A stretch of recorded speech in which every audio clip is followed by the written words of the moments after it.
Bilog ang mundo. Ang taong binabasura mo ngayon, baka kakailanganin mo bukas. Totoo yan hindi lang sa kasabihan.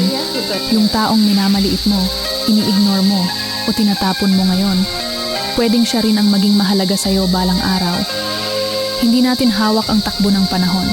Ang dating nasa baba, bukas siya na ang nasa taas. Kung paano ka makitungo sa tao ngayon, yan din ang aanihin mo sa tamang panahon.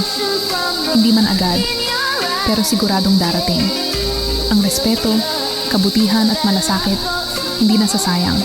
Parang binhiyan na tutubo kapag oras na.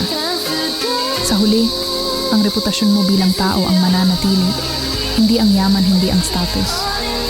Kaya mag-ingat sa pakikitungo. Hindi mo alam kung sino ang makakasalubong mo ulit sa hinaharap at kung anong papel nila sa buhay mo pagdating ng araw. Hello guys.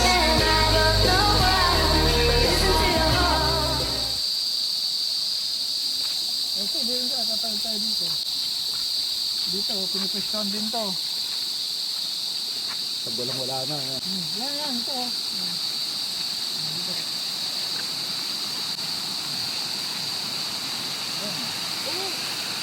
Ayun pala oh.